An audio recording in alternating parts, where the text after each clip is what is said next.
Hi! Welcome back! The piece that I've got for you today is from my Random Fabric series.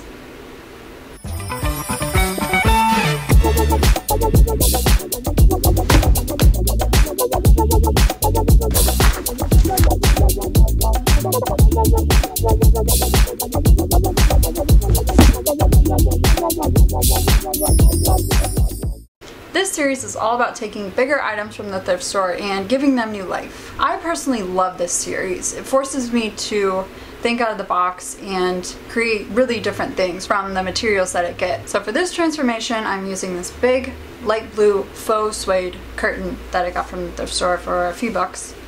And I really love the color and the suede, and actually on the opposite side is like a nice silky material, and I was really excited to use this material because it was a lot of material and I knew that I could make more than one piece, which I did, which you'll have to stay tuned for. I hope this inspires you, and I hope you maybe learn something new, and I hope this maybe even encourages you to get your creative juices flowing and make something with your own hands. Because for me personally, it's one of the greatest joys in life, being able to make something with my own hands and even wear that around and call it mine, and possibly have a stranger stop me and say, "Where did you get that?"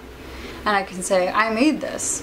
For me, it's super gratifying, and it's why I love sewing, and I hope this maybe encourages you, maybe not in the practice of sewing, but in another creative way. Well, thanks for listening, and I hope you enjoy it. This is the curtain that I found for $2. I mean, look at how big this thing is. There's so much fabric to work with.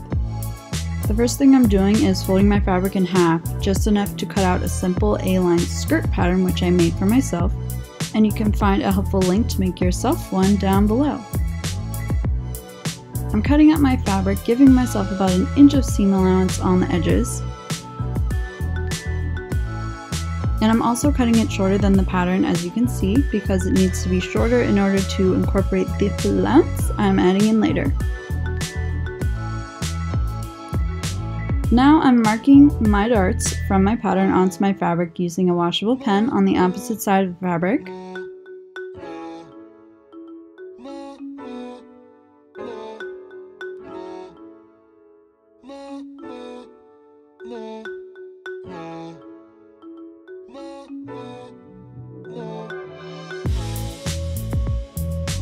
To sew a dart, fold your fabric in half on the opposite side, matching up those two dots at the top, and sew a diagonal line down to the single third dot until the needle runs off the fabric. Here's what the darts will look like on the outside and on the inside. Now I need to measure the circumference of the bottom of the skirt to make my flounce. I'm doing this by giving myself an inch or so of seam allowance for the sides and taking that measurement and multiplying that by 2, which here is 21 times 2 is 42. Since I didn't have any circular object in my house exactly 42 inches in circumference, I eyeballed it and sketched myself the best 42-inch circle I could, which actually worked out pretty well. Then I cut out that circle, which is the inside of this circle here, and used it as my template. I'm measuring how long I want this part to be coming off the bottom of the skirt, leaving myself an inch of seam allowance. Marked that with a pen all the way around, then cut this out in the center and on the outside.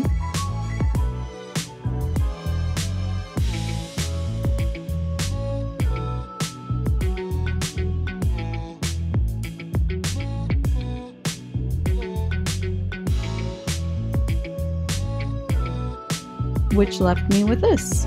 Now I need to cut open that circle at one point so I can flatten it out to create the flounce.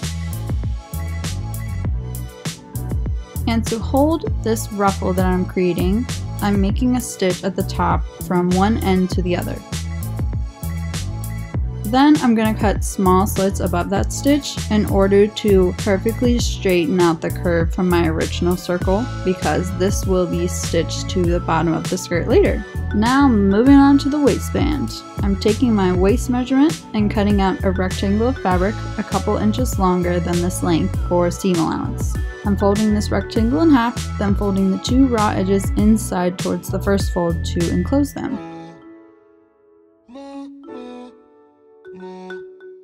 I'm going to double check my waist measurement on my skirt with my side seam allowances pinned. This number times 2 should equal my waist measurement. When everything is double checked or triple checked, I can then sew down my side seams, right sides together. I sewed both here, which I soon realized I needed one left open, so you'll see me take that out in a sec. To sew on my waistband, I'm putting the top of my skirt and enclosing that in the waistband like so, pinning it all down.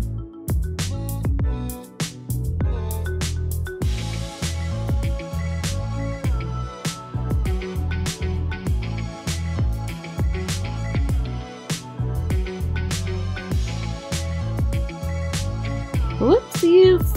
Here's where I realized I need that seam opened up. So here I'm seam ripping that seam open so I could then easily stitch my waistband on.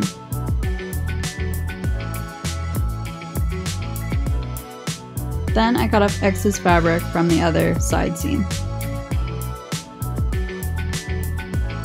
I needed to trim off a bit of the bottom of the skirt to achieve the look I wanted with the flounce added later, making the skirt longer. Now I can come back to finish off that flounce I started earlier. I'm going to hem it, and since it's a very curved edge, it was a circle, it's not going to be easy at all. So I'm running a basting stitch at the very bottom of it, giving me room to fold under after. Using the help of my trusty iron, I'm making a double fold hem, using the basting stitch I made as a perforated line to fold on, and that turned out to look like this. I then very carefully stitched this down, and after that was all done, I can now pin my flounce to my skirt. First, making a double fold hem with my iron on the bottom of the skirt. I'm pinning all the way across, then joining the two with one straight stitch, turning out to look like this.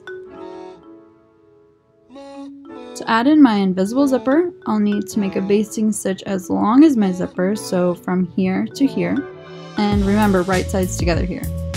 Then for the rest of the length, I'll make a regular stitch. After I make all of those stitches, I can pin in my zipper on the inside, lining up the zipper teeth with that basting stitch.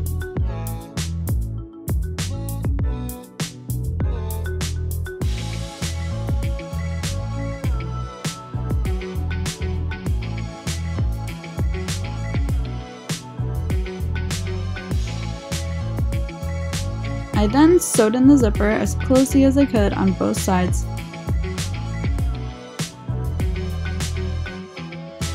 leaving me with this, which I can then take my seam ripper and easily seam rip that basting that I did earlier, making a perfect invisible zipper.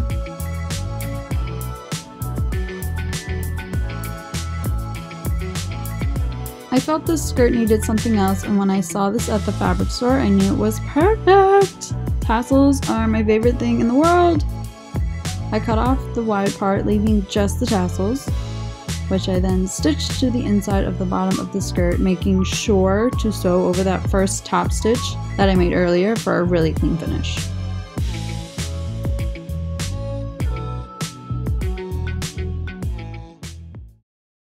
And well, here's how it turned out.